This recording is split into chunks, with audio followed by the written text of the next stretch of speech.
a exponer y partimos nomás. Voy a apagar el video, sí, el mío. ¿Dónde estoy? Acá arriba. Voy a apagar el video, ¿ya? Sí, profe, no se preocupe. Ok, ya. Ahí vamos, estamos en incógnita. Ay, que se... Espérate, que no quiere... Ahí sí. ¿Están viendo bien? Sí, se ve bien. Sí, ¿Sí? profe, bien. Ok, Se ve bien, profe. perfecto. Bueno, lo primero entonces es talla baja.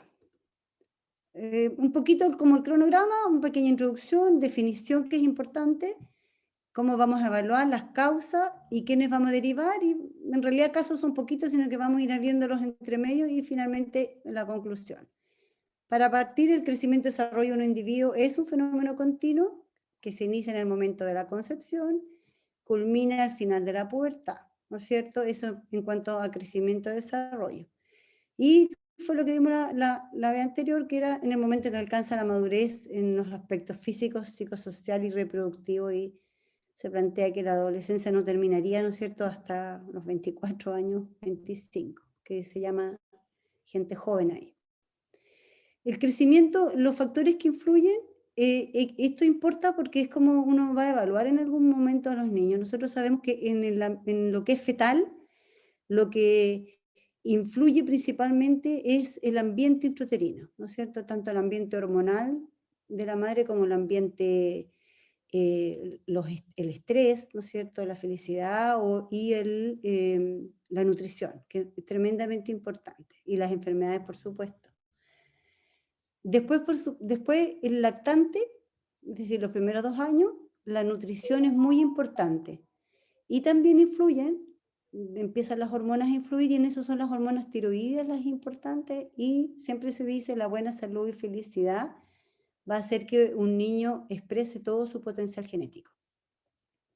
Ya cuando entramos en la etapa prepuberal, que es esta etapa muy calma, ¿no es cierto?, pero están las hormonas influyendo en el crecimiento, ya influye la nutrición, pero mucho menos que los primeros 2 años de vida, y ya están las hormonas, la hormona de crecimiento, la tiroidea, la genética es muy importante, y siempre el estado de buena salud. Y en la pubertad, y siguen influyendo todos los anteriores, y se suma, ¿no es cierto?, la testosterona y los estrógenos para poder lograr, como habíamos dicho, el pic de crecimiento y también el término del crecimiento.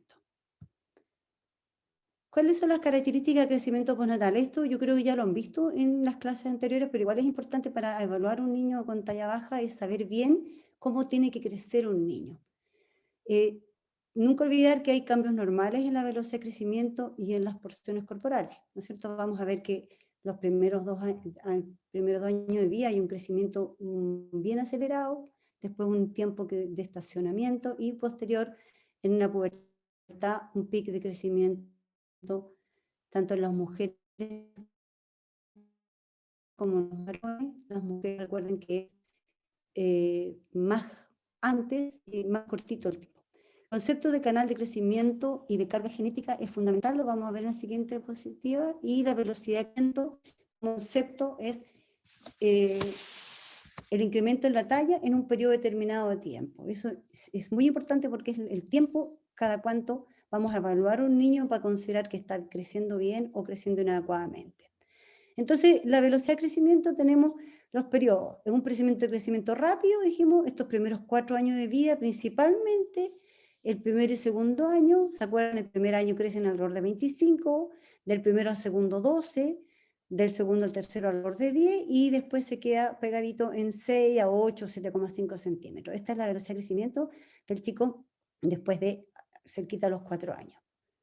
Después viene este periodo del niño súper calmo, un niño tierno, un niño que no da problemas, un niño de un carácter afable, no sé, un niño que crece poquitito, crece justito y obedece a su mamá. Este es como la tacita de leche caliente del periodo de la vida, que es de los 4 años hasta el inicio de pubertad, y estos son los límites que uno pone. Nunca debe crecer menos de 4,5 centímetros, y tampoco más de 7, porque uno dice o está creciendo menos, o está creciendo exagerado y algún problema estoy viviendo, como por ejemplo pubertad precoz. Y de nuevo viene el problema de la tormenta, ¿verdad? Tormenta para los padres, para los médicos, para todos los profesores, que viene este periodo hermoso de la adolescencia, que todo crece rápido, ¿verdad? Y viene en un periodo de velocidad máxima, 12 centímetros por año en el varón y 9 centímetros de año en la mujer, como habíamos visto, ¿no es cierto? El varón alcanzaba casi 30 centímetros en su periodo, en sus 4 años, y la mujer alcanzaba alrededor de 20 centímetros, 25 en este periodo de pubertad. Entonces, esto es lo que llamamos la velocidad de crecimiento. Esto varía por sexo y obviamente por diferencias estacionales. O sea, no es que todos los días se crezca un poquito, sino que se crece en pic y más en periodos de sol y menos en periodos de invierno. El canal de crecimiento es muy importante. Eso significa que cuando uno enfrenta a un niño siempre tiene que hacerle su curva. 75% de los niños se mueven en el percentil que se mueven desde el percentil. Es decir, este niño que nació de 52 centímetros, primeros 6 meses normalmente es pura nutrición y va a crecer como nació, grandecito. Pero entre alrededor del sexto mes se va a caer en la curva. Este es el único periodo en que se cae de la curva y se va a poner en su canal genético. ¿De acuerdo? Llega a un canal genético. Hay niños que incluso bajan un poquito más y se ponen el canal genético cuando son los papás más pequeñitos. Es el único periodo en que hay esta caída y uno acepta como algo normal, porque el niño nació grandote porque se nutrió bien, porque fue medio macrosómico, porque a lo mejor el mamá tenía hiperinsulinismo, fue súper bien nutrido y después se acomoda a su canal genético. Y este acomodo del canal genético es entre los 6 meses y los 2 años de edad. Pero ¿qué pasa si eso es normal? Ahora, cuando va creciendo, toma su canal genético, para que se mantenga no tiene que haber noxa, tiene que haber un buen ambiente, vacunas adecuadas, alimentación adecuada, salud, etc. Pero ¿qué pasa si actúa una noxa? Si esta noxa, es decir, una enfermedad, por ejemplo, una desnutrición, es leve, ¿no es cierto? El chico va a dejar de crecer por este periodo que dura la noxa, pero si es cortita, en cuanto empiece a recuperar el ambiente, se sana, este niño va a volver a tomar su canal, es decir, va a volver al canal original en que venía. Ahora, si esta noxa se hace intensa y prolongada, por ejemplo, un niño con una enfermedad no diagnosticada, no sé, por 7 meses, hace una enfermedad celíaca, nadie capta lo que pasa porque está con diarrea, y lo hacemos recién un diagnóstico a los, no sé, por 12 meses, un año, a veces puede que esta recuperación nunca se logre, ¿de acuerdo? Quizás esa curva no es la mejor, porque aquí no se diagnosticó nada, lo lógico sería esta curva, ¿no es cierto? Que se estacionó, se paró un poquito y después recuperó, pero no logró recuperar completamente. Por lo tanto, siempre tenemos que estar atentos a los desvíos después del sexto mes, desvío en el canal de crecimiento para lograr recuperar lo que ha perdido. Ahora sí hay cambios en los segmentos corporales, ese es otro detalle que hay que mirar. El cerebro y la cavidad craneana, ¿no es cierto?, rápidamente alcanzan su tamaño definitivo. Uno debiera medir siempre hasta los 2, 3 años la cabecita para estar tranquilo que va creciendo adecuadamente, tanto en lo nutricional como en su desarrollo neurológico. Pero en cuanto a las proporciones corporales, uno siempre tiene que ir mirando, si ustedes miran, cómo son los segmentos corporales. El segmento superior, no sé si se ve la flechita, ¿no es cierto?, versus el segmento inferior. Es decir, los niños siempre son como más cortitos del segmento inferior. Entonces, en un recién nacido, una relación entre lo que es del pubis a la cabecita es alrededor de 1,7. Ya a los 10 años, logra el valor del adulto, es decir, la diferencia entre segmento superior y segmento inferior es 1. Y eso tiene importancia porque nos va a permitir enfocar cuando estudiemos las tallas bajas si esto es proporcionado o desproporcionado. Entonces uno dice tallas bajas secundarias a displasias óseas, es decir, falla genética en el crecimiento de los huesos, o la presencia de raquitismo por déficit, ¿no es cierto?, de vitamina D o por enfermedades que sean resistentes a la vitamina D o hipotiroidismo de larga data, nosotros vemos que hay un acortamiento en los segmentos inferiores. Y las tallas altas, todo lo contrario, es decir, piernas muy largas, por ejemplo, puede ser debido también a patologías, hipogonadismo u otros como el síndrome de Marfan. Bueno, también está la homocistonuria, que es un característico que su fenotipo es similar también al Marfan, en que se ve un aumento del segmento inferior o de las extremidades. Entonces es importante para poder ir encontrando la causa de la talla baja o de la talla alta si se está estudiando. ¿Cómo evaluamos la carga genética? Es importante cuando uno va a evaluar decir, bueno, ¿cómo son estos papás? Hay muchas personas que dicen, uy, tu guaguita es chiquitita porque el papá es chiquitito y la guagua tiene 4 meses. Eso no es. Los 4 meses todavía es genético, o sea, es nutricional. Pero si estamos enfrentando a un niño de 3 años que dice chiquitito porque el papá es chiquitito, puede ser, pero tenemos que realmente evaluar cuál es la talla genética. Los papás siempre deben ser medidos, es lo ideal. Que cuando consulten uno trate de medirlos porque normalmente ellos sobreestiman las tallas, sobre todo las mamás siempre ven a sus papás mucho más altos. Entonces hay que medirlo para poder sacar las fórmulas. Esta es una de las fórmulas que es exactamente lo mismo que una fórmula que van a ver más adelante. Talla materna más la talla paterna, la dividimos en 2, o sacamos un promedio y le sumamos 6,5 si es un hombrecito o le restamos 6,5 si es una mujercita. Esta es una forma, y esta es la otra fórmula, que es exactamente lo mismo matemáticamente. Es decir, le restan 13 a la niña o le suman 13, lo suman por la talla y lo dividen en 2. Y si ustedes lo calculan sale igual, usen la que les sea más cómoda. Ahora, ¿qué importa con esto? Es que siempre hay que evaluar si el canal de crecimiento del niño corresponde a lo que se ha calculado en las dos sus padres, porque es bastante de todas las predicciones como una de las más cercanas. Pero nosotros sabemos que hay una diferencia, es decir, la mayoría llega como el canal similar, pero hay 7 centímetros para arriba o 7 centímetros para abajo en los varones y en la mujercita también, 6 para arriba o 6 para abajo. O sea, hay una variabilidad y en ese rango que uno dice, aquí tiene que moverse esta niña. Y de hecho, dentro de las definiciones, también está considerado la talla genética, talla target o talla diana, ¿verdad? Ahora, siempre hay que considerar que si el niño es muy chiquitito y sus papás son patológicamente chicos, es posible que esos papás estén enfermos, que tengan alguna enfermedad, una enfermedad celíaca oculta o alguna alteración en los genes, una displasia ósea. Entonces, cuando son muy pequeños, yo siempre sugiero, igual hay que estudiarlo. Otra cosa que hay que considerar en el crecimiento es la maduración ósea, para que puedan entender posteriormente qué exámenes les vamos a pedir. Tanto la maduración ósea como dental es un índice de maduración biológica. El dental es un poquito no tan exacto, pero muchas veces vemos estos niños grandotes que son maduradores súper temprano y que botan sus dientes a los 5 años, ¿no es cierto? O estos bien tardíos que botan sus dientes a los 8. Entonces también es como un índice, aunque es bastante genético, digamos, pero de todas maneras lo más significativo es la edad ósea. La edad ósea se toma de la mano izquierda, porque está así el método de Grausill-Pyle, tiene medida en las manos izquierdas y va de 0 a 18 años según sexo. Y va a diferenciarse entre patrones, ¿no es cierto?, sexuales, genéticos y raciales. Entonces, el mayor valor que tiene es más bien pronóstico y van a ver por qué después, porque si yo tengo un niño de 13 años con una edad ósea de 10, obviamente tengo que estudiarla porque está retrasada, pero le va a dar más tiempos de crecimiento. Entonces, si yo soluciono el problema que lo está retrasando.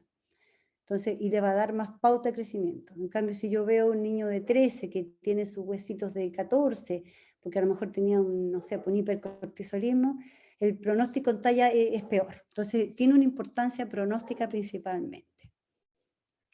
Bueno, esto es como van apareciendo algunos núcleos óseos, ¿no es cierto? Y cómo vamos viendo el desarrollo. Generalmente uno mira estas partes, ¿no es cierto?, las uniones, y vas con eso sacando la edad según el atlas.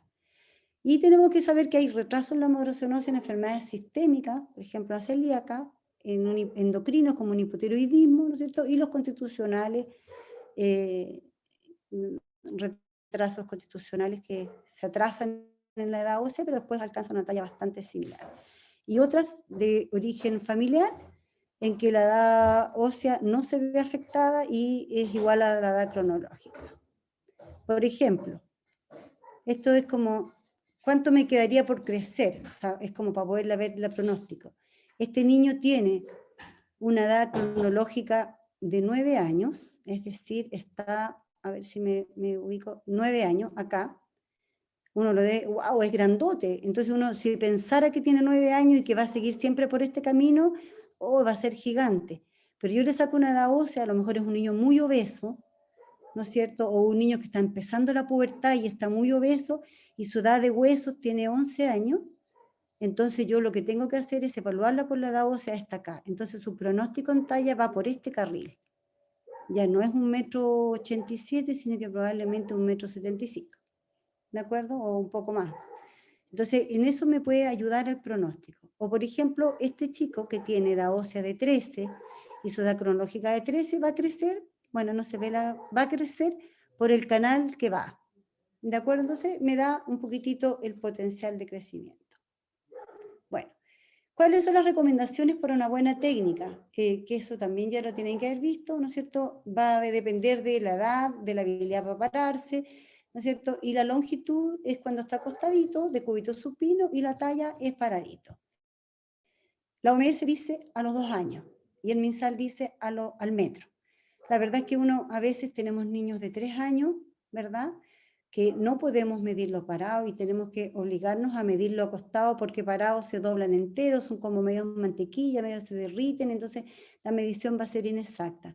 En ese caso uno puede sumar o restar 0,7 centímetros porque es la diferencia que hay entre acostado y parado. O sea, la talla de pie, este que está paradito, es 0,7 centímetros menor que la acostado. Entonces, si yo decido medir un niño acostado, es importante que tengo que anotar, se mide acostado y sé que tiene, ¿no es cierto?, acá 0,7 centímetros, más que si yo lo hubiera medido a pie, y eso importa porque cuando yo lo voy a comparar con las tablas están hechas los 2 años de longitud y menos de 2 años, o sea, más de 2 años con talla. Y es así como uno tiene que comparar con lo que corresponde.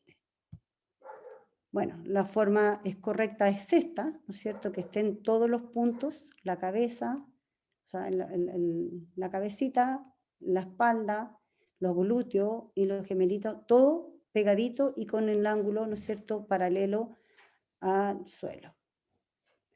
Y el segmento superior lo podemos medir en las niñas de esta forma. Acá está muy mal inclinada la cabecita. Si ustedes miran, esta no es una técnica correcta. Se me corrió el tapón de ojo.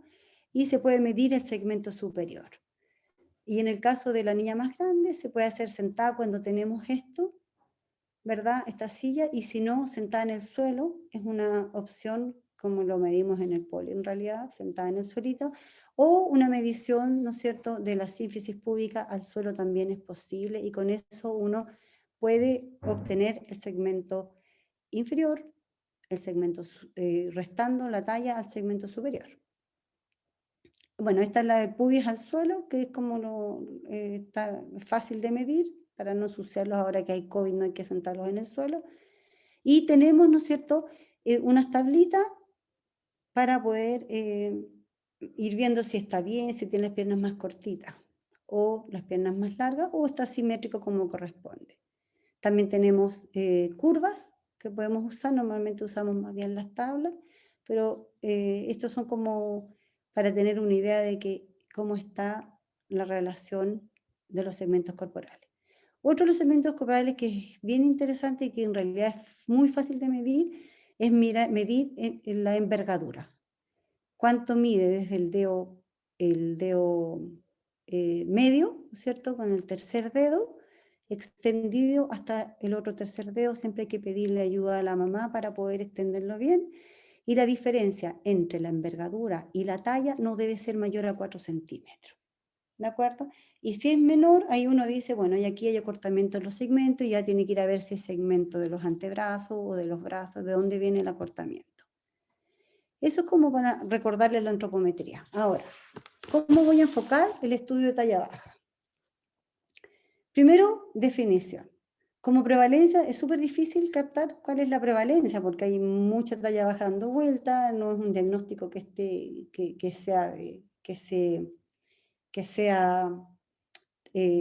como en guías o que uno pueda publicar como la diabetes, por ejemplo, que están todos inscritos en GES, pero más o menos se calcula que un 3 o un 5% de las consultas, y de las cuales, de esta talla baja, el déficit GH que más miedo se tiene es apenas un 1%.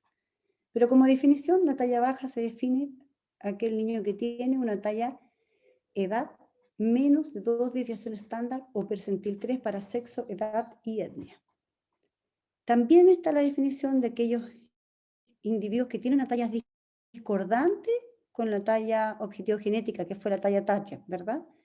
Con una diferencia de más de 2 desviaciones estándar, o sea, significativamente discordante.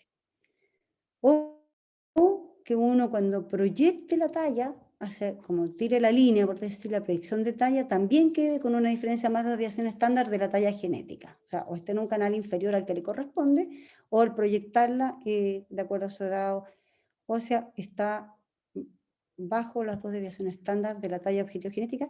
Y otro concepto que, si bien a lo mejor no considera dentro de las otras definiciones de talla baja, pero que sí es la desaceleración de la talla en forma persistente, ¿no es cierto? En que yo caigo, hay una caída de más de una desviación estándar, es decir, hay una caída en la curva. ¿Te acuerdas que yo les decía que la única vez que caía de la curva era en los primeros 6 meses cuando tomaba su canal genético?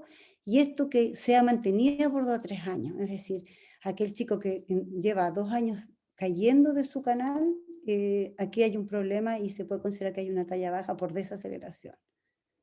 Bueno, ¿cómo vamos a evaluar? Primero, una buena anamnesis, un buen examen físico y después los exámenes para poder descartar la causa. En la anamnesis siempre consideramos los antecedentes perinatales, el embarazo, ¿no es cierto? Enfermedades intercurrentes del embarazo, si usó teratógenos, si consumió drogas, ¿no es cierto? Si tenía diabetes, si se nutrió bien, si se desnutrió, cómo fue el crecimiento uterino, si hubo retraso en el crecimiento uterino, si este niño que tuvo un retraso o no tuvo un retraso nació pequeño para la gestacional, eso me va a dar una pauta de crecimiento posterior. ¿Qué tipo de parto tuvo? ¿Qué edad gestacional, peso y longitud al nacer? No es lo mismo un niño que nació muy pequeñito, que nació PEG, que nació chiquitito ya con 45 centímetros y que en este minuto va en una curva como que pequeña, que va por debajo, pero va creciendo, a un niño que nació de 52 y que ahora lo tengo chiquitito. O sea, ese niño se me deterioró. Antecedentes personales, ¿no es cierto? ¿Cómo ha crecido? ¿Ha crecido bien? ¿No ha crecido? ¿Hay algún síntoma específico? Por ejemplo, ¿hay diarrea crónica, esteatorrea? Porque ahí puedo pensar en un síndrome de mala absorción o una fibrosis quística. Si tengo dolores de cabeza, vómito, tengo que ir a buscar. ¿Por qué? Porque puede estar cursando con algún tumor, ¿no es cierto? Si hay letargia, constipación, cómo ha ganado peso. Si este niño hizo hipoglicemia, me hace pensar que podría haber un problema de la hormona de crecimiento o algún problema congénito. Si presentó ictericia al nacer, prolongada, por ejemplo, estoy viendo un niño de 3 meses que está en talla baja y que hizo una ictericia prolongada, puedo pensar que es una tiroides, ¿verdad? Si hubo historia previa de criptorquidia o cirugía, el contexto social es muy importante, la historia alimentaria, cómo se alimenta, los fármacos, si está usando corticoides inhalados en excesivo de dosis, ¿no es cierto? Si hay abuso de sustancias. Y los síntomas de pubertad precoz también influyen, bueno, para evaluar la curva de crecimiento. Familiares, ¿cuánto mide la mamá y el papá? Ya dijimos. La menarquia, la madre es muy importante. Una mamá que tuvo una menarquia a los 14, 15 años, probablemente este niño tenga su desarrollo un poco más tardío y estemos enfrentando a estos desarrollos constitucionales más tardíos. También lo mismo, tiempo y evolución de la pubertad de la mamá y el papá. Cosanguinidad, ¿por qué? Porque hay enfermedades recesivas que se asocian más, ¿no es cierto?, en los cosanguíneos y que pueden tener alteraciones genéticas que me están causando la talla baja, la existencia de tallas altas o bajas en la familia, bueno, y toda la existencia de comorbilidades en la familia que me puedan orientar a la causa de la talla baja de mi niño. ¿Y qué voy a hacer en el examen físico? Antropometría, curva de crecimiento, siempre, velocidad de crecimiento, siempre, proporciones corporales, que ya lo vimos, la talla diana, que la vimos, cómo está esta relación peso-talla, es un flaco o es un gordo talla baja, y se asusta más, y, ¿no es cierto?, el examen físico general siempre, dismorfia, estigma genético y ver en qué etapa se encuentra la pubertad para hacer una buena evolución. Antropometría, medición, peso, talla, circunferencia craneana. Ya dijimos, menos de 2 años longitud, más de 2 años talla. Y las curvas, siempre pedir las tallas previas.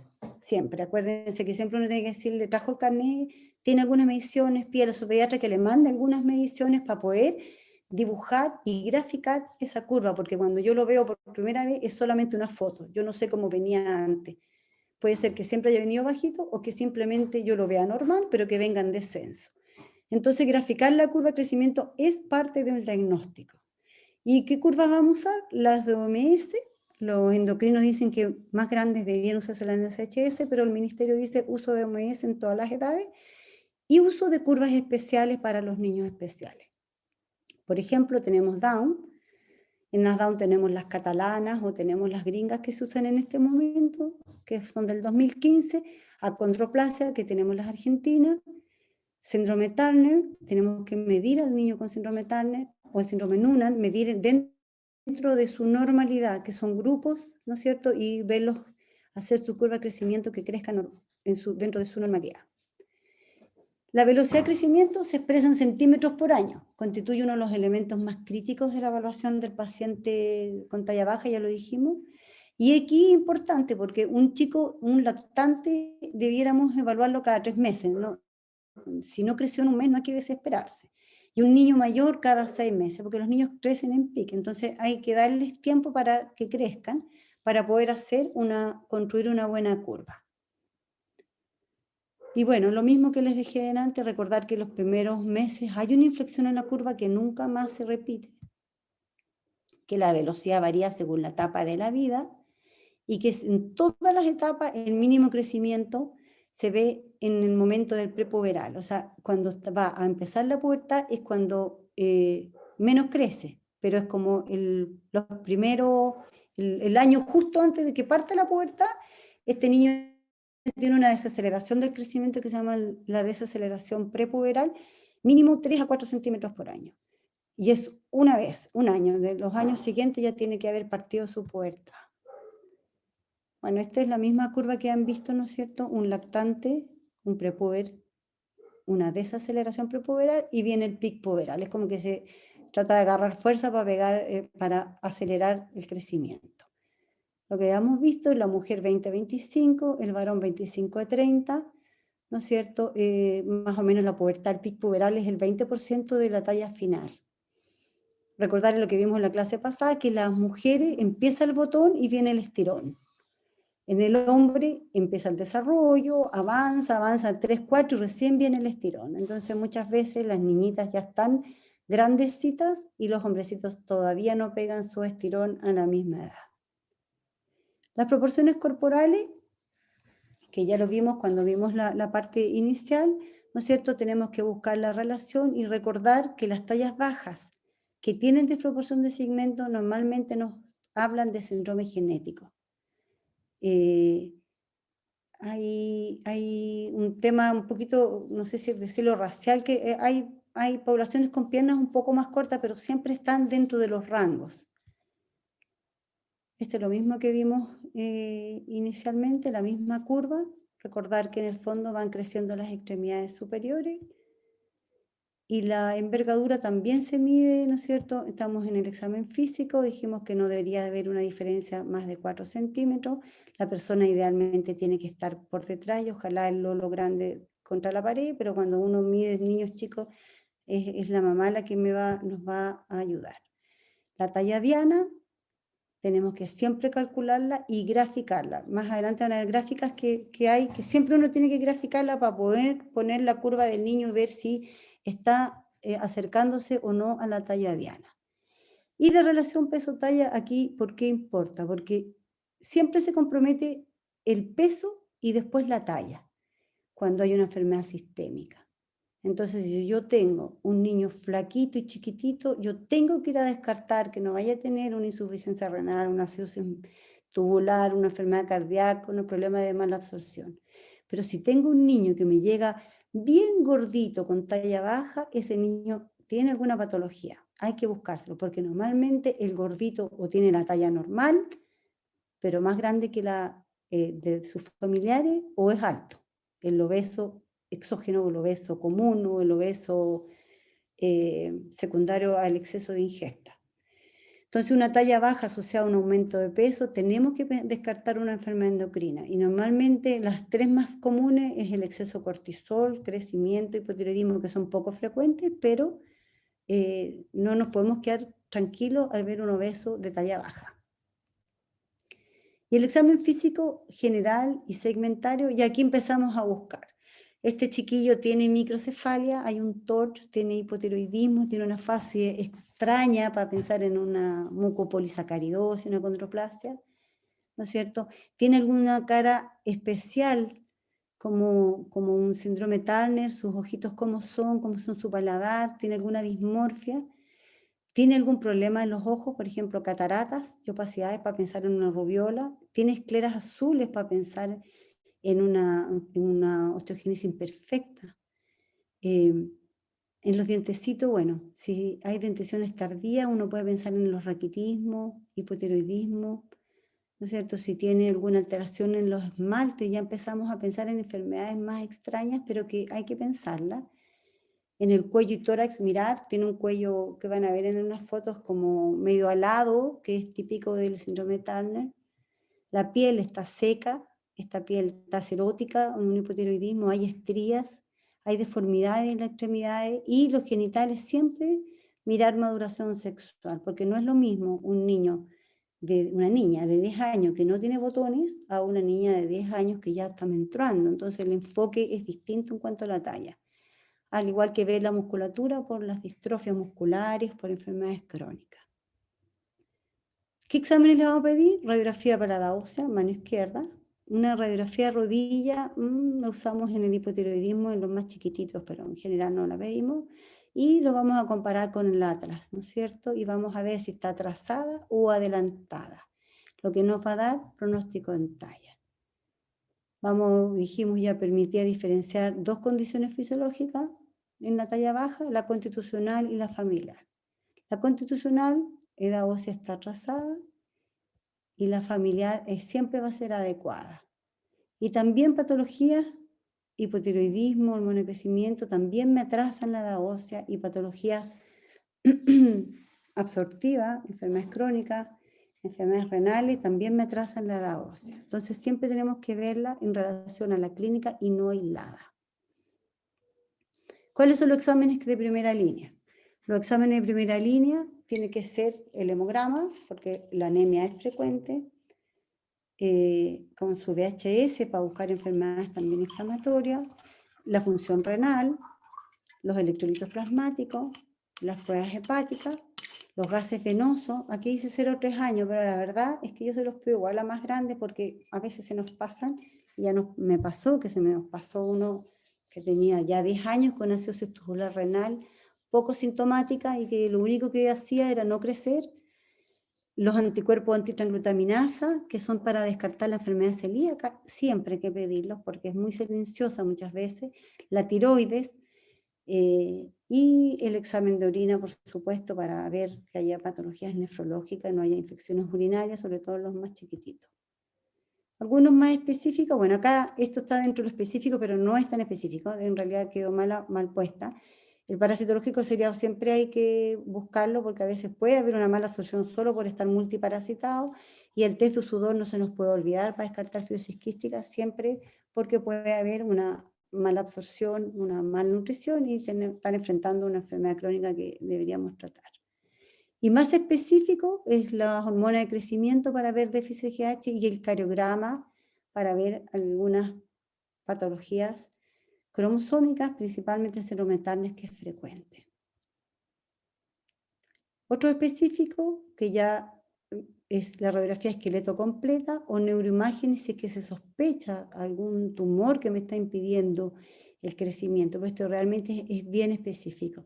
La radiografía esqueleto completo básicamente se hace para estudiar, para ir en búsqueda de cada uno de los detalles que podemos encontrar en ciertas alteraciones displásicas y poder llegar a un diagnóstico más preciso. Y la verdad que eso es bien de especialista, y muchas veces los mandamos a la genetista en Santiago con ya las radiografías para que ellos puedan ir dilucidando qué tipo de displasia esquelética tiene este bebé. Entonces, en cuanto a la etiología, tenemos la talla baja, la conocida y la desconocida. La conocida tenemos el desproporcionado y el proporcionado. Y en la desconocida tenemos, ¿no es cierto?, esto que es lo que llamamos las variantes normales antiguamente, que ahora se llaman talla baja idiopática familiar y no familiar. La desproporcional tenemos las displasias esqueléticas. Las displasias esqueléticas era lo que habíamos dicho, que teníamos un segmento superior mayor al inferior o un segmento superior menor al segmento inferior. O sea, es decir, tiene o las piernas más cortas o las piernas más largas. Y en esto nosotros vamos a englobar varias de las patologías de la displasia esquelética que hay que ir buscando y que es resorte del genetista.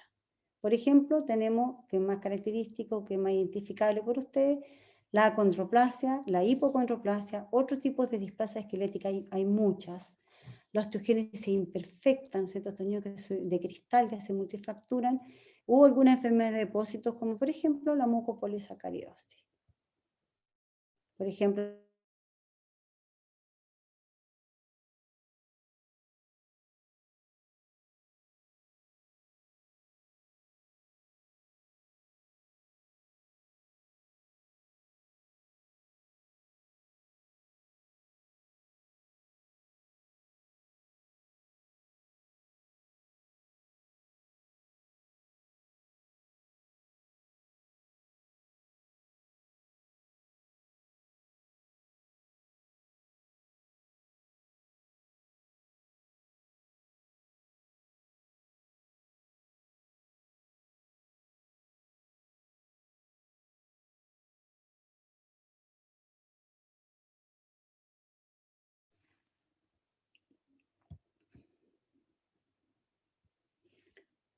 ¿me fui parece o no? Sí, profe, se le cortó. Sí. ¿En qué parte quedé? Me diga que hablé mucho rato sola. Quiero compartir pantalla, se me cortó. ¿En qué parte quedé ahí? Quedó cuando estaba hablando de las enfermedades, la Ya, condroplasia, la claro, displasia. esto es lo mismo, no hablé más. Y la hipocondroplasia entonces, ya que es un poquito una expresión un poco menor, pero son mutaciones genéticas diferentes la condroplasia y la hipocondroplasia. Bueno, este es lo mismo. Y de ahí tenemos el que es talla baja proporcionado. ¿No es cierto? Teníamos este, era que lo medíamos y tenía las piernas más cortas o piernas más largas, ya. Y después tenemos el talla baja proporcionado. Y aquí uno va buscando. Ok, disculpen, moví la silla. El origen prenatal, es decir, tenemos este origen prenatal, este pequeño para la gestacional, este pequeño que yo les decía es chiquitito y hay un porcentaje importante de estos pequeños que van a hacer un catch-up, o sea, un crecimiento y va a recuperar un poco lo que no logró crecer in útero, ¿no es cierto? Pero hay un porcentaje importante de estos pequeños que siguen, que a los 2 años no logran recuperarse y que persisten pequeños para toda su vida. Bueno, ellos hay que estudiarlo y probablemente ellos o hay alguna variación genética o van a requerir el uso de hormona de crecimiento. Y en este de origen prenatal también tenemos que ver algunos factores fetales, no sé, por alguna cromosomopatía, ¿de acuerdo? También tenemos que ver qué pasó con la mamá, si consumió drogas, si tienen patologías cardíacas, si tiene alguna infección arrastrada, un TORCH, por ejemplo, ¿ya? Hay un múltiple de síndromes genéticos que se asocian a talla baja. Y uno tiene que buscarlo porque es frecuente que te lo dirían por talla baja, a veces talla baja a los 7 años tú lo miras y es un síndrome Turner por donde sea, y hay que hacer el diagnóstico porque implica un protocolo de seguimiento. Entonces, por ejemplo, el síndrome Tanner-Estalola, el recién nacido puede que no se note para nada o que tenga linfedema y tenga una cardiopatía congénita y uno se orienta inmediatamente que es un Tanner y los sigue desde chiquitito y otros simplemente nacen y no nos damos ni cuenta. Cuando son mayores, lo más característico es la talla baja, el retraso puberal, ellos tienen un hipogonadismo hipergonadotrófico, la infertilidad, y ya empiezan más adelante con escoliosis y en el camino del estudiante dificultades de aprendizaje. Entonces aquí están todo lo bien característico, su cúbito valgo, un acortamiento del cuarto metacarpiano. Acá se ven que vamos en las otras fotos, ¿no es cierto? Este cuello alado, ¿verdad? Un tórax ancho, mamilas separadas. tendencia a la obesidad. Este es el linfedema bien característico. La otra vez nos nació una guagua que es talla normal, no era chiquitito y solamente tenía linfedema, y su cariograma, que lo tuvimos como al 4.º mes, sí tenía y sí tiene un síndrome de Turner. Acá ustedes pueden ver este cuellito bien alado, abundante, bien característico. Esta carita es bien característica, esta carita. Acá ven, ¿no es cierto?, el tridente, que es la inserción del pelo hacia atrás, el acortamiento del cuarto metacarpiano, y aquí pueden ver el cariograma en que ahí el X está solito, o sea, le falta un X0, o síndrome de Turner. Acá es otra foto, aquí está bien llamativo, que se ve en otras patologías genéticas, bien característico. Acá también estas fotos son de internet, todas estas son de internet. Entonces, y aquí lo que hay, ¿no es cierto?, es la falta de un X, y donde está en uno de los X hay un gen que se llama SHOC, que es la ausencia de este gen es la causal de talla baja y de la displasia del esqueleto de estas pequeñas. Acá hay otras fotos, bien característicos su cúbito valgo, son chiquititas, son niñas ya, esta chica ya es casi adolescente. Este es el patrón de crecimiento. Si lo ponemos en una curva de niños sin X0, ven que están muy por debajo, ¿no es cierto? Y se separan bastante en la etapa de la pubertad, que no se veía en esa. En cambio, si nosotros las metemos acá en las Turner, en las curvas de Turner, debiéramos llevarlas siempre sobre su percentil 50. Ahora, esto cambia sí con el protocolo de tratamiento con hormona de crecimiento, que sería lo ideal poder ponerlas a ellas desde los 4 o 5 años con hormona de crecimiento. Entonces, en toda niña que consulta por talla baja sin causa evidente, deberíamos hacer cariotipo, aunque no tenga estigmas físicos, siempre. Otro, el síndrome de Noonan, es bien característico, como que fuera muy parecido al Turner, pero tiene una genética absolutamente distinta. También tiene implantación baja, talla baja, cardiopatía, también tiene un cúbito valgo, característico que tiene los testes no descendidos, retraso mental leve o no tiene, y microcefalia. Y hay otros síndromes genéticos que asocian con talla baja. Entonces uno tiene que estar como alerta, ir buscando dismorfias para poder hacer el diagnóstico. Este es un pequeño con la carita típica del síndrome de Noonan. Este es un chico con síndrome de Silver-Russell. Se pueden hacer estudios genéticos para confirmarlo. Entonces, en la origen postnatal, estamos viendo proporcionado, tenemos ahora las enfermedades endocrinas y las enfermedades por malnutrición. De las enfermedades endocrinas, lo típico es el hipotiroidismo, la déficit de hormona de crecimiento, el exceso de glucocorticoide, bueno, y otras alteraciones. La hormona de crecimiento, como les dije, era el 1% y puede ir aislada o acompañada por otras hormonas. Esta es una curva típica, o sea, realmente esto nadie consideraría que es normal. Aquí partió, aquí la vemos. Los primeros meses no son tan significativos, pero posteriormente sí. Pues puede haber defectos genéticos, congénitos, o bien, ¿no es cierto?, puede ser adquirida por algún tumor, ¿no es cierto?, por una infección o alguna enfermedad autoinmune, o por un TEC grave. Todo TEC grave debiera ser seguido durante muchos años para ver si se produce o no un déficit de hormona de crecimiento a largo plazo, porque hay un porcentaje no menor que sí se afecta la liberación de hormona de crecimiento, y la deprivación psicosocial estaría también metida en la deficiencia de hormona de crecimiento. Entonces, este es como igual lo característico de un niño con una deficiencia de hormona de crecimiento congénita es la hipoglicemia, ictericia prolongada, tiene microgenitalia, y uno puede encontrarse con defectos en la línea media. Por ejemplo, no encontrar un cuerpo calloso o tener alteraciones de fisuras palatinas. Entonces hay que buscar dirigidamente, porque a veces no se va a notar la falla de crecimiento, no se va a notar los primeros meses y se va a notar posteriormente, o puede fallecer de una hipoglicemia. Este como fue los primeros descritos de la hormona, de la déficit de hormona de crecimiento. En realidad es más que déficit, es resistencia, pero esta es este chiquitito, así como con una carita de muñeca, muy bello, con voz un poquitito de petito. Es bien característico y esto es de una, genética.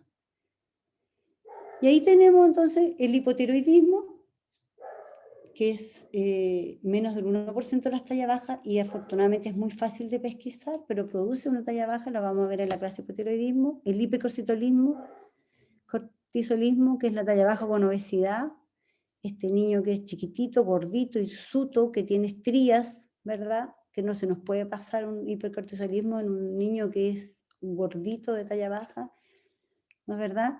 Tenemos el chico con pubertad precoz, pero cuando ya lo vemos después, tardíamente, o sea, pubertad precoz no se trató y viene ya con 13 años, pero tuvo su pubertad hace muchos años, claro, obviamente se pegó el estirón antes y le faltó por crecer esos años que tendría que haberse desarrollado previamente. Y un pseudo hipoparatiroidismo, una resistencia a la paratormona que me produce una suerte similar al raquitismo. Entonces, el hipotiroidismo, el efecto es directo a nivel del cartílago epificiario y además no permite que actúe la hormona de crecimiento. Entonces va por dos caminos. Es fácil de tratar, hay que pesquisarlo y tratarlo. El exceso de glucocorticoide exógeno es lo más frecuente, ¿cierto? Les damos demasiado y demasiada larga mano al uso de corticoides, ya sea por tópico, por oral o por el exceso de uso de inhalatorio, por dosis alta. Y como les mostré, este es el patrón de crecimiento. Es un niño que se queda pegado en talla, pero va aumentando en peso. Ese es el patrón típico del chico cuchingoideo. Y finalmente, en el caso de las proporcionadas, tenemos que no olvidar las enfermedades gastrointestinales, pulmonares, cirrosis quística, insuficiencia cardíaca, renal, hematológica. O sea, hay que buscar toda el área para descartar que haya una enfermedad crónica que me hable de la talla baja. Por ejemplo, la enfermedad celíaca. A veces solamente es la talla baja. La malnutrición, ¿verdad? La talla baja. Y ahí uno tiene fibrosis quística, anorexia nerviosa, desnutrición, deficiencias de hierro, deficiencia de zinc, etcétera, etcétera. O sea, siempre tenemos que estar revisando el cuerpo completo. Y no olvidemos el déficit de vitamina D, que a veces es muy poco sintomático y simplemente el niño tiene o un retraso en el crecimiento o una alteración inmunológica y tiene una severa deficiencia de vitamina D que no le ha permitido crecer bien. Y otra causa es el retraso psicosocial del crecimiento, que yo les he dicho que se veía asociado a bajos niveles de hormona de crecimiento y pobre respuesta a los estímulos que liberan la hormona de crecimiento cuando tenemos una deprivación social. Estos niños crecen menos por deprivación social. Y para terminar, los dos puntos importantes de la etiología desconocida es lo que es la talla baja idiopática. Antiguamente se llamaba variantes normales, que era la talla baja familiar y la talla baja constitucional. Y actualmente se llama talla baja idiopática familiar y talla baja idiopática no familiar, que tiene pubertad normal o se retrasa la pubertad, ¿verdad? La talla baja familiar, idiopática familiar con pubertad normal es la típica talla baja familiar, que son todos chiquititos, el niño no tiene nada y está todo chiquitito, y en la talla baja idiopática no familiar es este retraso constitucional del crecimiento que uno le dice, ya después vas a crecer.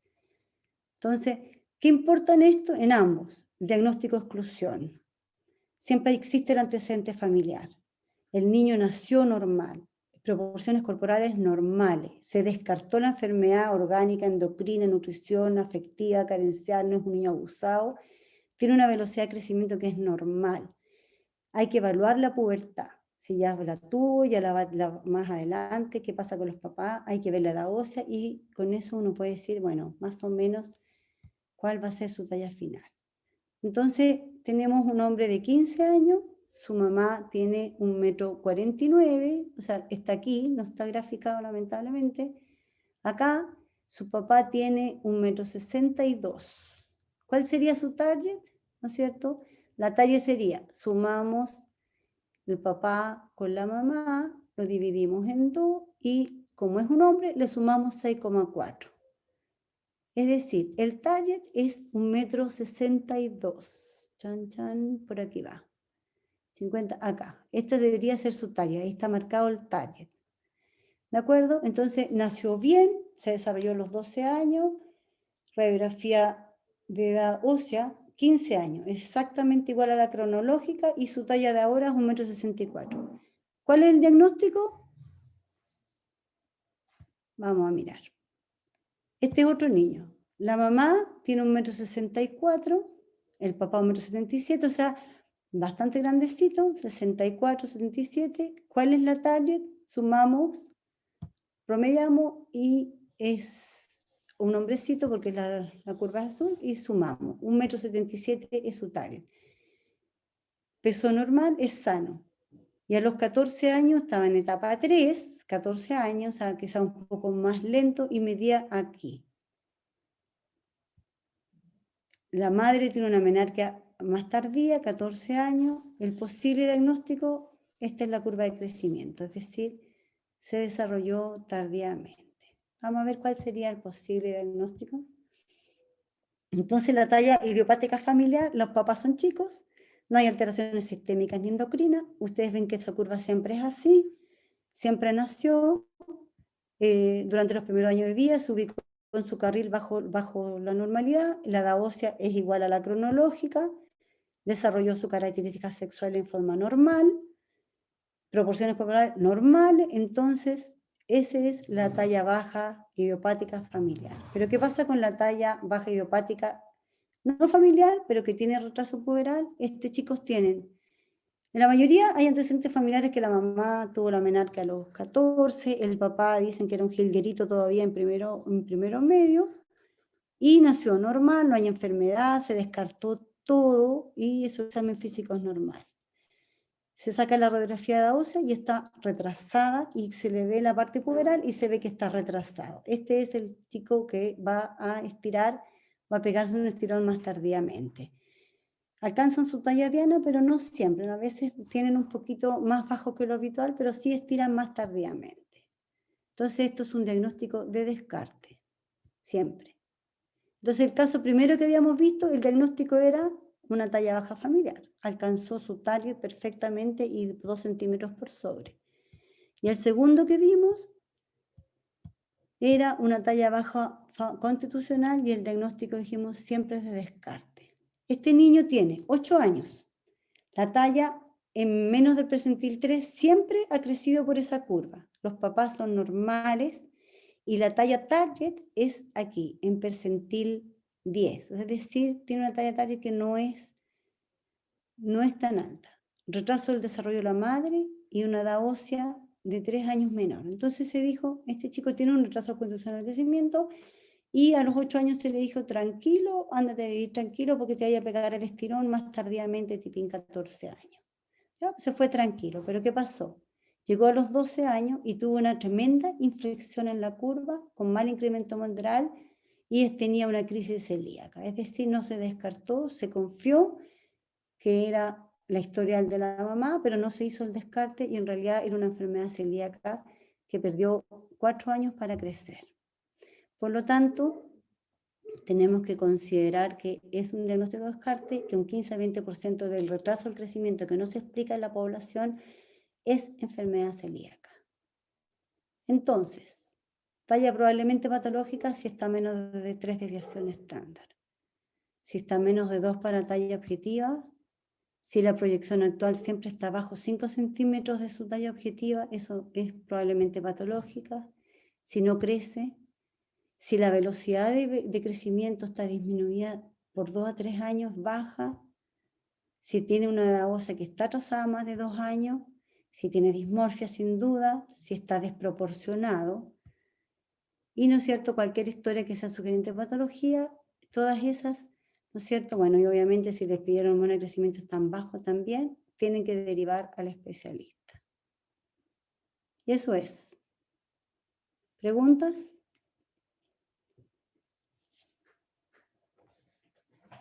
¿Pregunta? ¿No?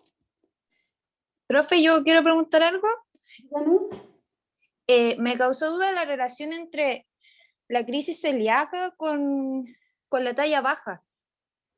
Ah, no, claro, ¿Cuál es dígame. cuál es la relación? ¿O por O sea, qué ocurre? no, mira, no es la crisis celíaca. Ese es un caso que el chico llegó de vuelta con una crisis celíaca porque era un enfermo celíaco. O sea, no es la crisis celíaca lo que causa la talla baja, es la enfermedad celíaca la que causa la talla baja, porque la enfermedad celíaca es una enfermedad que produce un síndrome de mala absorción.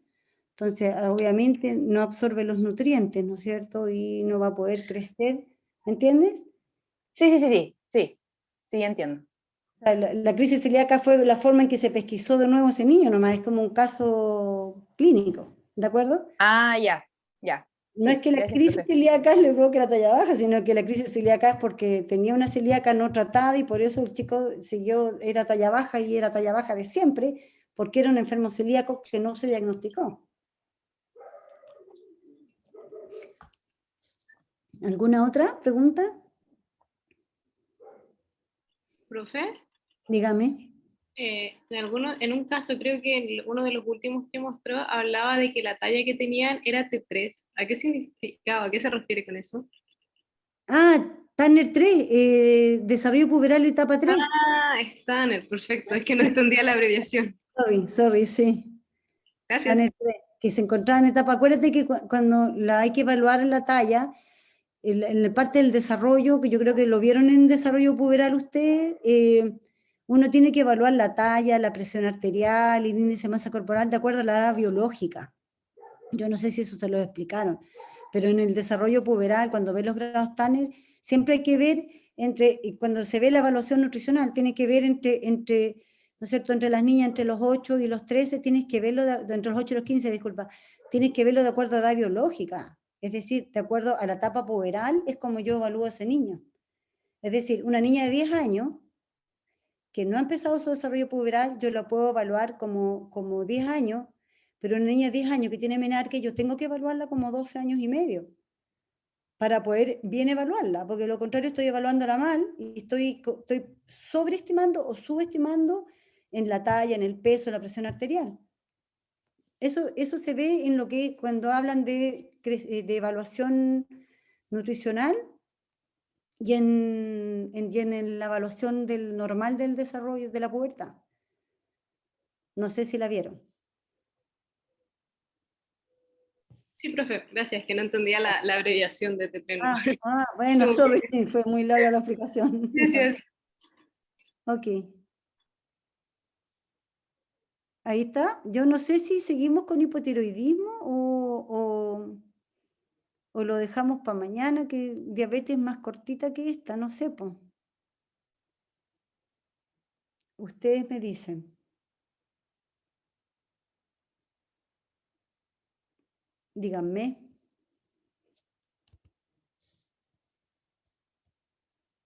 Porque esta es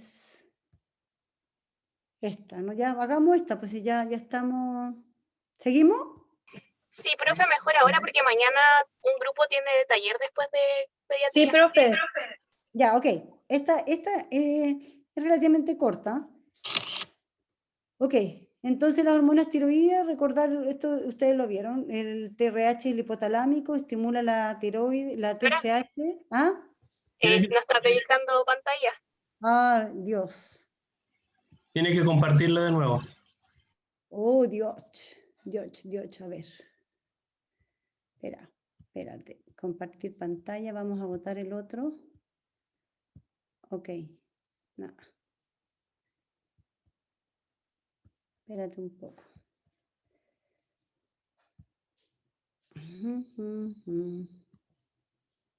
Acá está.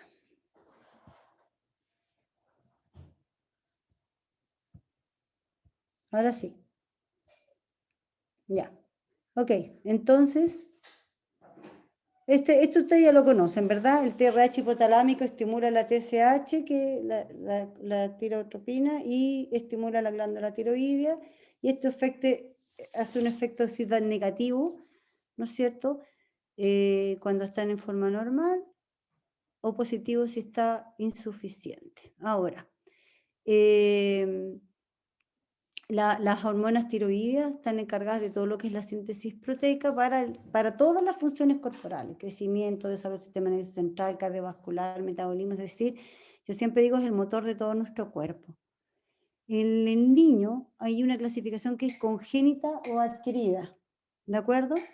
Y por otro lado está el primario, que es de la tiroides, o secundario cuando es hipotalámico o hipoficiario. El congénito primario puede ser permanente o transitorio. El permanente son cuando tenemos diginesia o aginesia tiroidea o simplemente no funciona bien el mecanismo de hormonogénesis. Y el transitorio es cuando tenemos un exceso o déficit de yodo en la mamá, ha tomado fármacos, por ejemplo el PTU, o sea el metimazol o el PTU, el inmunológico, cuando la mamá tiene anticuerpos, por ejemplo un hipertiroidismo y va y me ataca la tiroides del feto, o idiopático. Y secundario o terciario es el hipotalámico hipoficiario, y el periférico, que es muy difícil de diagnosticar, es lo que es el síndrome de resistencia a las hormonas tiroideas, y hay más desconocimiento del tema. Solo para recordar que el día 16 o 17 recién hay un engrosamiento endodérmico y que recién a las 10 o 12 semanas hay síntesis de hormona tiroidea por parte del feto. Por ende, el primer trimestre del embarazo depende de la tiroides materna, por ende depende de que hagamos un buen diagnóstico de hipotiroidismo adecuado, ¿no es cierto?, en el embarazo. Los niños que son aterióticos o con defectos importantes de la hormonogénesis van a depender en todo momento de la fuente materna de hormonas tiroideas. ¿De acuerdo? Y se sabe que el nivel de las hormonas tiroideas en el cordón es 20-50% de lo normal del feto, entonces siempre está dependiendo de que este embarazo esté bien llevado en cuanto a hormonas tiroideas. El déficit de la hormona tiroidea está presente al nacimiento. Cuando enfrentamos un hipotiroidismo congénito dijimos hay permanente y transitorio. El transitorio es aquel que es por un tiempo corto, se van los anticuerpos de la mamá o se pasa la droga y revierte lo normal. Muchas veces simplemente tenemos que tratarlo hasta los 2-3 años y después lo vamos destetando de la tiroides.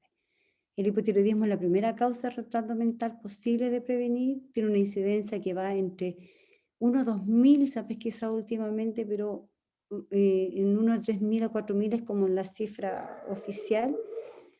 El diagnóstico en recién nacido, que uno puede hacer un diagnóstico sin pesquisa, es muy baja, y son los hipotiroidismos intrauterinos prolongados.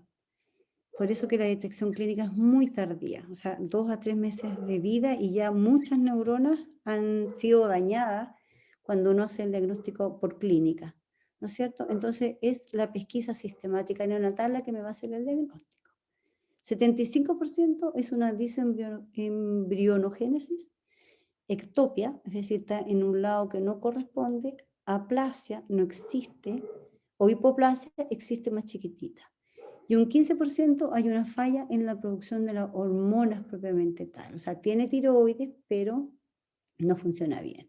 Un 10% es transitorio y hay un 5% que es secundaria, deficiencia hipotalámica hipoficiaria, y esto es no pesquisado por el programa. Entonces ese es un problemita. Solamente, no es para asustarse, pero solamente para que vean que cada una de las causas de hipotiroidismo se ha descubierto un gencito. O sea, hay muchos genes responsables de que esta tiroides no funcione o haya quedado a mitad de camino, ¿no es cierto? O no se haya desarrollado, ¿de acuerdo? Algunos son asociados, por ejemplo, el FOXP1 agenesia tiroidea, no está la tiroides, hay atresia coana, hay un paladar hendido y hay cabellitos en punta. Entonces, los genetitos tienen harta pega en realidad en este minuto. Entonces, no es solamente que no se formó porque las células no llegaron, sino que venía programado genéticamente. Entonces tenemos los permanentes, que son estos chicos que no tienen la tiroides, que están hipoplásicos, o que es sublingual, o está submaxilar. Permanentes cuando no funciona la síntesis de la hormona tiroidea, Bueno, el déficit de yodo y el hipotálamo hipoficiario. Y transitorio, un poco lo que ya hablado. Drogas, porque la mamá estaba con tratamiento para su hipertiroidismo, inmunoglobulinas inhibitorias, o el niño tiene algún problema de prematurez y tiene mala producción, mal funcionamiento de su tiroides, o el chico enfermo, el chico muy séptico que también deja de funcionar su tiroides, y estos son transitorios. Este es el típico foto del libro del cretinismo, ¿no es cierto? Estos niños que llegaban a edades más grandes, 2 años, con hipotiroidismo severísimo, con un retardo mental severo. Entonces, en el recién nacido puede que pillemos un embarazo prolongado y encontremos un niño macrosómico, frío, con una fostanela posterior amplia, y podríamos encontrar un bocio. Posteriormente podemos encontrar un niño que está más hipoactivo, con dificultad de alimentarse, algunas apneas, que no crezca bien, que esté distendido, constipado, o la ictericia prolongada. Por ejemplo, entre estos chicos acá podemos tener un tapón meconial también. Manifestaciones más tardías, que no crezca bien, piel y fanerios secos, tacerosis de piel, hernias umbilicales, macroglosia como vimos, ya mixedema porque hay infiltración. Fascia tosca, piel seca, hipoactivo, llanto ronco, macroglosia, fontanela posterior abierta, una piel marmorata, hernia umbilical, se alimenta mal, constipado o tapón, ictericia, edema, hipotermia. Esos son síntomas que si nos pillamos con esto estamos muy tarde en el diagnóstico, ¿cierto? Esta es una foto que es un niño hipotiroideo que se trató, y esta es su carita un mesecito después, o sea, bastante más bello. Probablemente este chico quedó con bastante más falla en sus neuronas.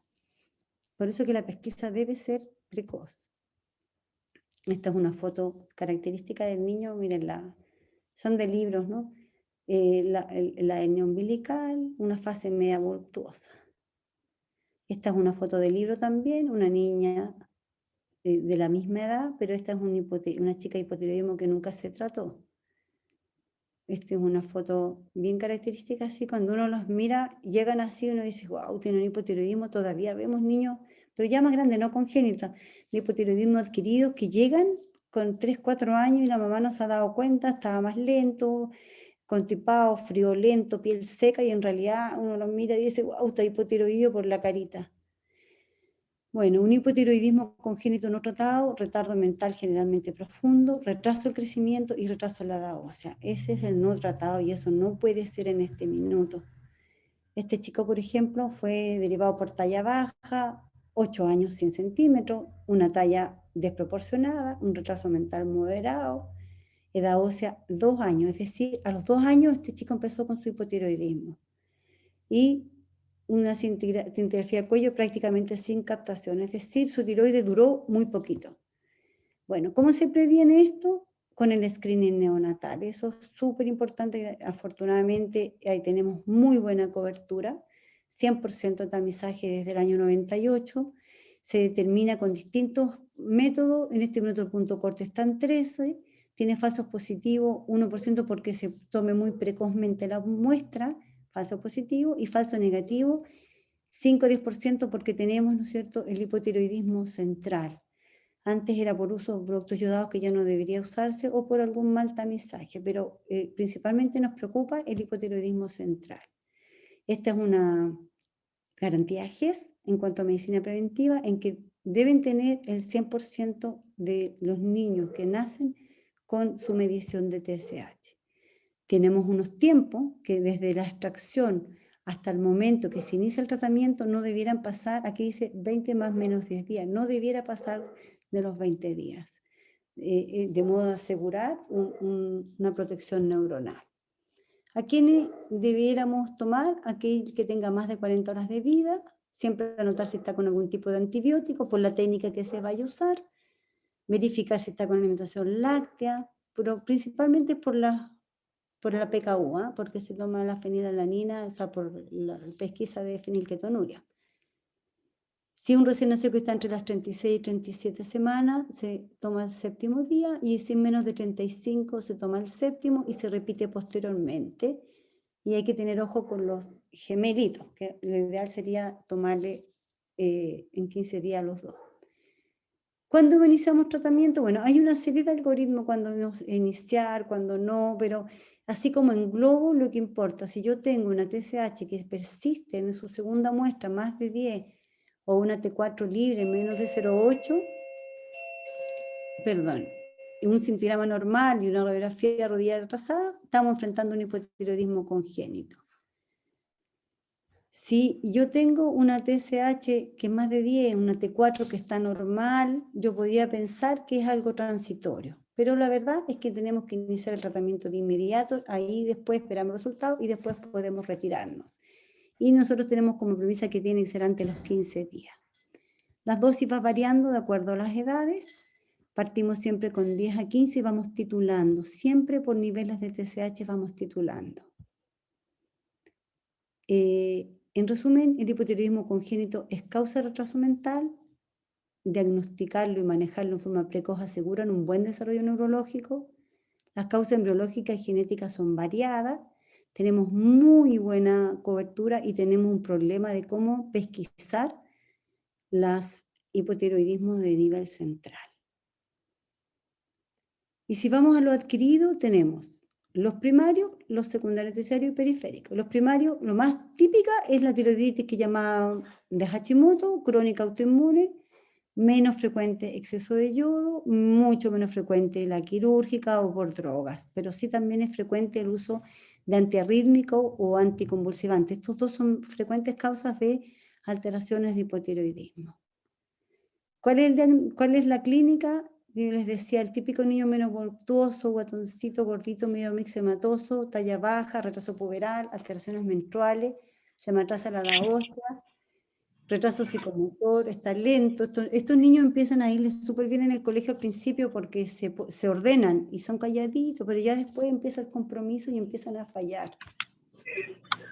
Constipación, pelo seco, es como los mismos síntomas pero más grandes, ¿verdad? Sobrepeso y la anemia es bien característico y la hipercolesterolemia. También se puede ver ictericia. Hay un micrófono abierto, parece.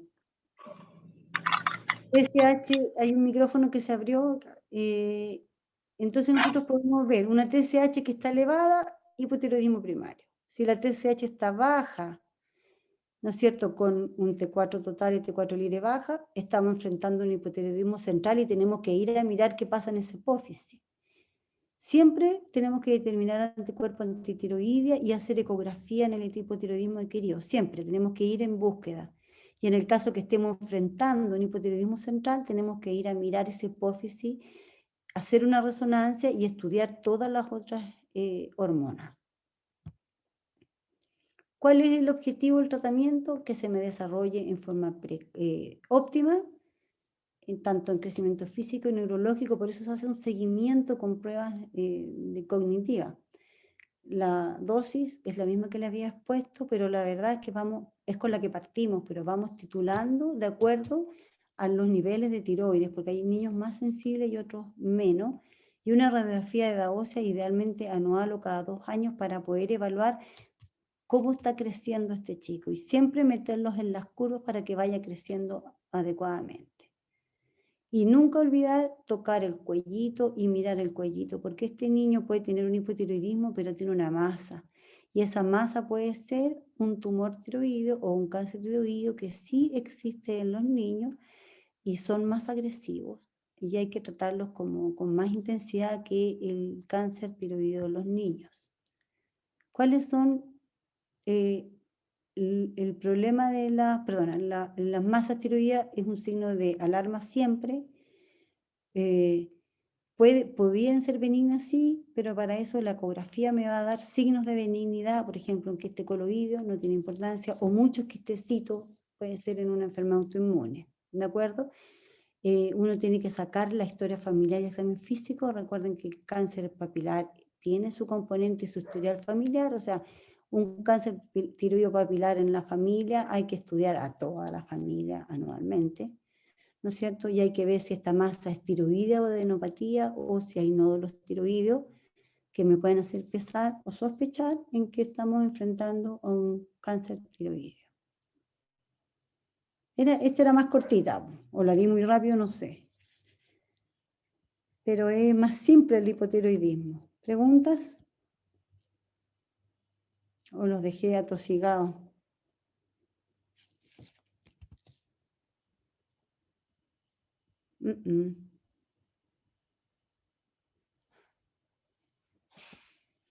¿Me salí?